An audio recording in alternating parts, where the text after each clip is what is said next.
What's up, folks? My name is Mystery Gomez. Shane Koyczen. You might know him from his work in writing poetry.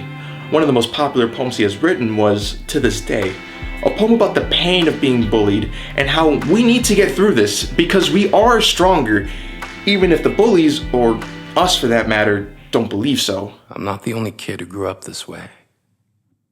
Surrounded by people who used to say that rhyme about sticks and stones. As if broken bones hurt more than the names we got called, and we got called them all. So we grew up believing no one would ever fall in love with us, that we'd be lonely forever. I had a huge connection with Shane, and even performed it in some forensic/public speaking competitions. After that, I wanted to find the next poem from him to perform. The next one I found was, Remember how we forgot? Remember how no one ever really died in the wars we fought? This poem touched me more than I previously anticipated, because I realized there are a lot of things I'd forgotten about. But why is that? Why do I forget? Why do we all forget? Is there a way to fix this? I mean, how do thoughts leave the brain in the first place? Did I forget to write a joke in the scene? Well, all of that and more might not be forgotten, as long as we start from the beginning. The definition of remembering is being aware of anything that has happened in your past. So that can be from the moment you were born to right this second. And forgetting is failing to remember. So that can be anything from your friend's name or a phone number or the numerical value of pi. Oh, don't worry, I got this. 3.141592665. No, I know that's wrong. Dang it. 3.141592665. But in all seriousness, forgetting is something that you're doing right now. How can this be, you ask? All I've been doing is watching your video. Well, the amazing thing about your brain is you don't have to do anything to have thoughts come in and out. From the researches I've been reading, I was trying to pinpoint just how many thoughts a person can have in a single day. Since everyone is different, this answer isn't exactly accurate, but it's something that we can go with. A person can have anywhere between 40,000 to up to 100,000 thoughts in a single day. Now again, this all depends on the person and the level of thinking that they're using. But even if we use the lowest guesstimate of 40,000 thoughts, that means from the beginning of this video up till now, you've had around 50 thoughts without even trying. How can this be? Well, if we use our definition of thought, then it's not true. Our definition is an idea or an opinion. But if we use the true definition of thought, that can be things that last only a split second, from moving your hand to grabbing something, to chewing gum, to even watching this video to comprehend what I'm saying. It's so strange to believe how much of our brain we use for such simple, mundane tasks. But is it all necessary? In short, yes.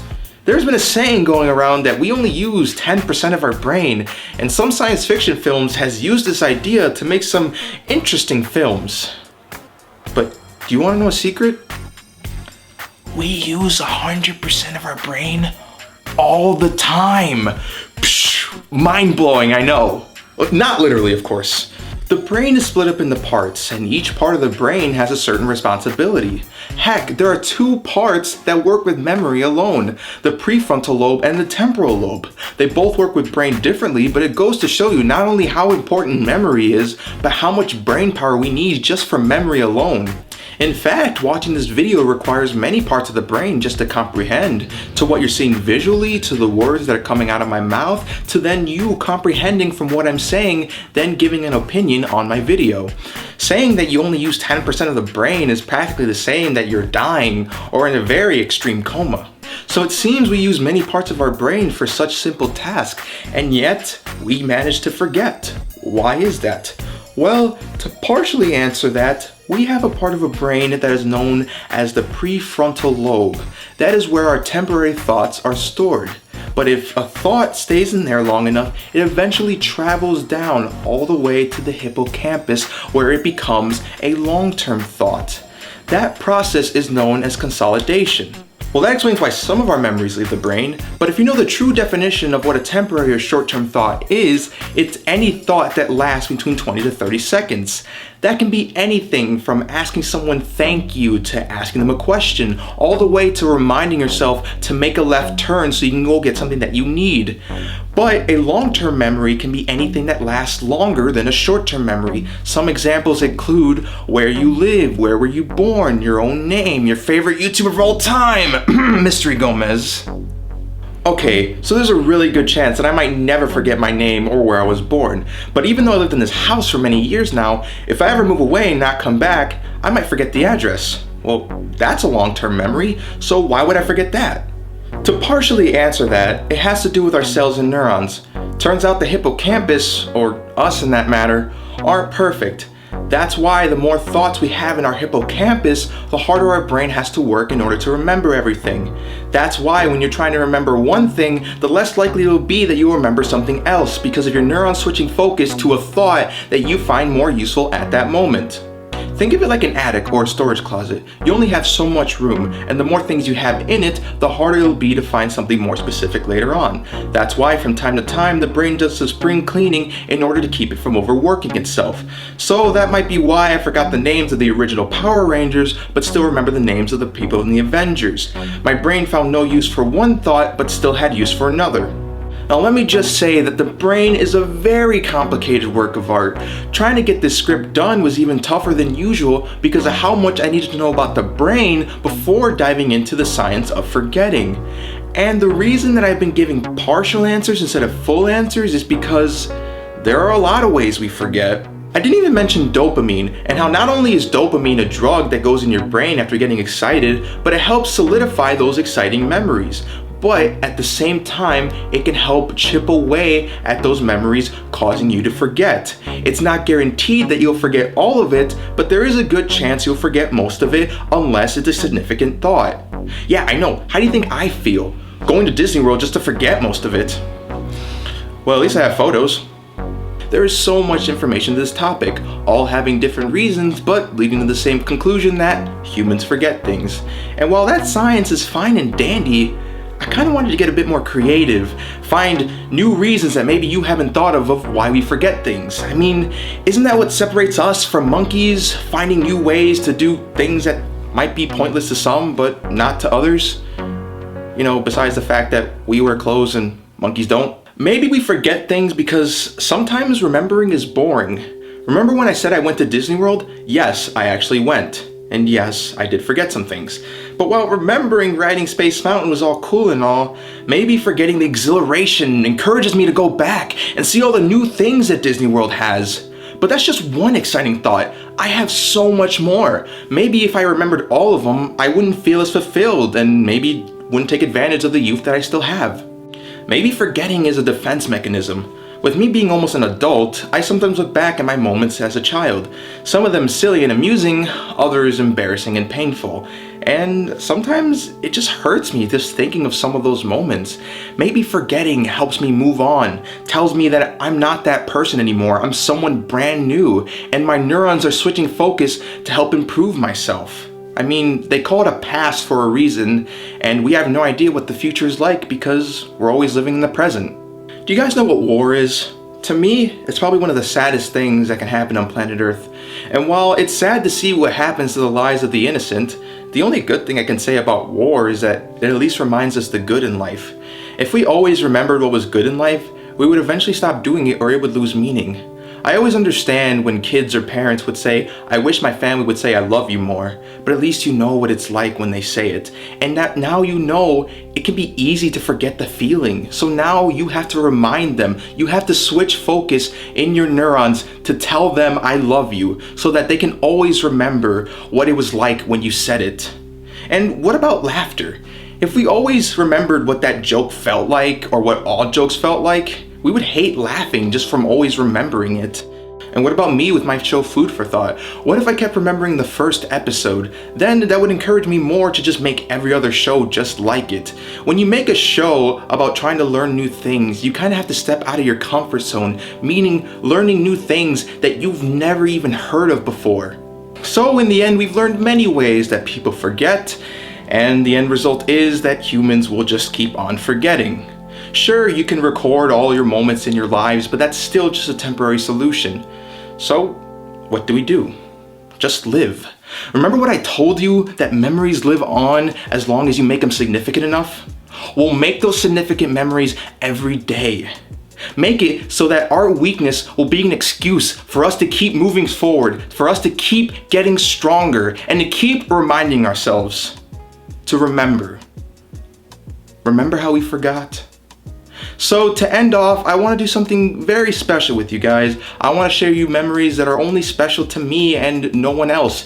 Big or small, because you know what? I haven't found enough ways to embarrass myself on the internet, but for real, some of these memories are very special to me, and what better place for my memories than on my own channel. So without further ado, let's go. Little known fact, my favorite color is blue. Funny thing is I don't know how it became my favorite color. It might have been from my favorite show growing up, Blue's Clues, or it might have been from how much I just loved to swim then and how much I love to swim now. I still love both, by the way. How can you hate Blue's Clues? That's the real question. I remember as a kid in my previous house always going to the backyard to stare at clouds. I mean, I would always see pictures in them, mostly states and countries. But now I don't think clouds are appreciated as they were before. I mean, they're still there, but I guess we don't need balls of air and water when we can have a virtual cloud saving all our selfies. Geez, thanks, Obama. I remember always as a kid just always being happy, always having a smile. I mean, I still am overall happy in most of my everyday tasks, but not nearly as much as when I was a kid. Even when my brother or my friends made fun of me, I would still just smile and just have a good time no matter what they would say. But why aren't I smiling now? Better late than never. As a kid, the thing that gave me the most enjoyment was not TV, not video games, not even my action figures. The thing that gave me the most enjoyment as a child was my imagination. I wish I had a camera just to like show you guys what these weird adventures would be or what kind of things I would make up. Either I would be a TV character from a show I used to watch with all the other characters on the show going on some wild adventure, or I would be some sort of superhero from the movies, either saving the world or saving some girl. And sometimes me and that girl might go back to our blanket fort. That wasn't innuendo. It's like a literal blanket fort. You guys are gross, just forget it. There was one time where I had an addiction-like feel to one reality show, and that show was American Idol. I just loved it. I started watching it around season 4, so for any of you fans, that's when Carrie Underwood won. But since then, I've just loved singing, and there was always a time where when someone asked, what do I want to be when I grow up, I either said professional baseball player or winner of American Idol. And now I'm living the dream of doing neither of those dreams. But I like baseball, and I like to sing, so living the dream? For those of you waiting for me to talk about some sort of embarrassing moment, here you go. I'm gonna tell you the first time that I officially asked a girl out. I say officially because I did ask girls out in elementary school, but it's elementary school. Relationships in elementary school are just as official as being actually frozen when you play freeze tag. Anyways, there was this girl that I kind of liked, and I wanted to ask someone out because I never did before. I never counted those elementary school moments. And I said to myself, I actually promised myself that I would ask her out on Valentine's Day. I would even buy her a rose and tell her that I wanted to date her and be her boyfriend. And then when the day came, it turns out she was taken. So it was a no for me, and it was a huge joke for basically everyone in my grade. It was, oh my gosh. I don't know what to say about that, but at least the girl was so kind, and we became friends afterwards, and we started texting a lot at that time. And it was kind of good, kind of bad, because whenever I wanted to go say hi to her, my friends and everyone else would just make a joke about it, and they would even convince me to do some embarrassing things that would impress her, but really just made me look like a bigger joke. Honestly, if I wasn't so happy all the time, that would have affected me way more. So what's the moral of the story then? It's middle school. Relationships in middle school are just as serious as Facebook friends being actual friends. I don't think anyone ever asked me how I started YouTube, mainly because I don't think they care. But if you're curious enough, well, here it is. When I'm visiting New York, I usually stay at my uncle's house, and he had a computer with a webcam, and I just loved YouTube so much that I was like, hey, why not make videos like the people I watch? And I started making them. Now, I personally do not like them. But I don't know what to say about them. I'm glad I did it. I don't regret it. I just don't like them. That's just how it is, personal preference. But I loved doing it so much at that time. And when my uncle realized I was making videos, later when he visited me in Wisconsin, he got me a camera so I could do my own videos here in my house. And it was great. And if I check my closet, I think I'll find the camera. I think I still have it after all these years. Just give me a minute. Well, here it is.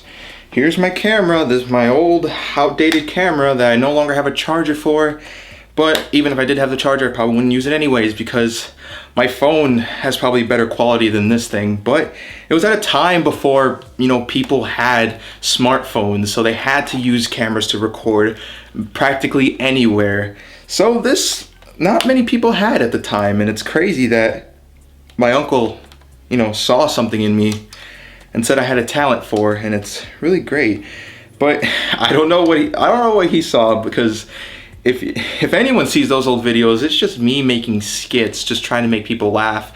I showed my parents after I was done, but they laughed, but maybe it's just because they're, they know someone doing this. Maybe that's what the joke was about. But me, I didn't care. I loved what I did, and I did it with a passion. All those videos I made, I did it with some sort of passion, and I hoped that it showed. And it's really crazy because when you watch those videos, it's just me holding a camera. Sometimes I have a friend, and sometimes he gets to record, I record him talk and then he records me talk, but mostly it was just me with the camera. That's it. I didn't have a stand until much later, so it was just me holding the camera and then pressing the record button and then talking. And sometimes I spoke too early or spoke too late, so it looked weird, but I still went with it.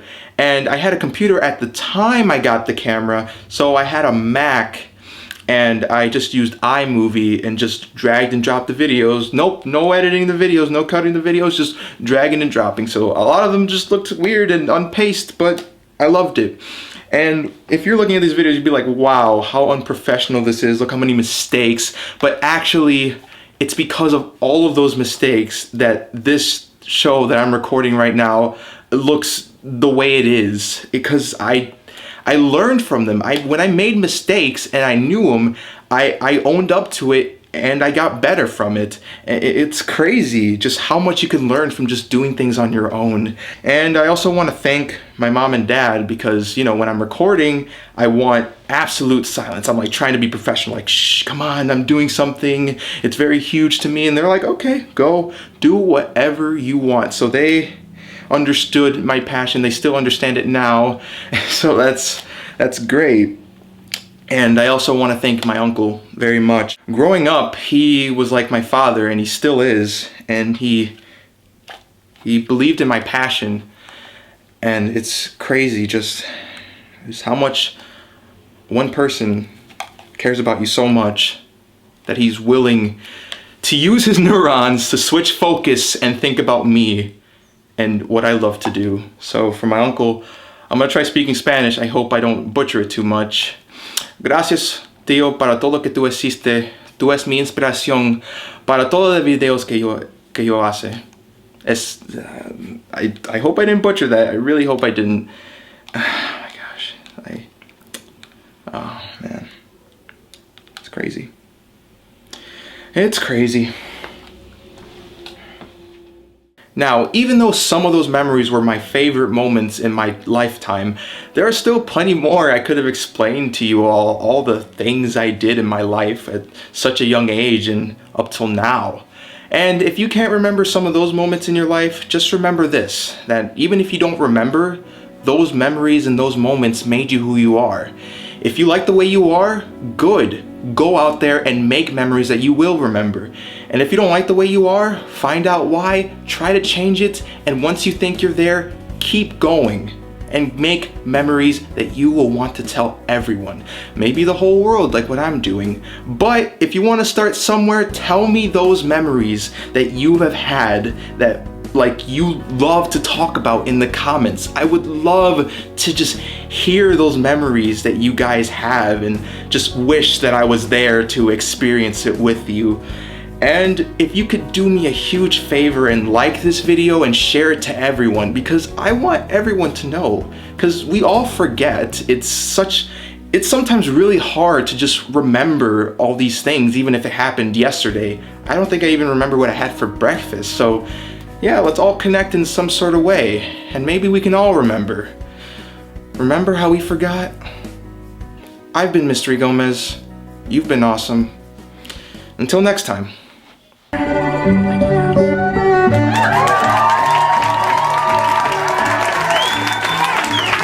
Hannah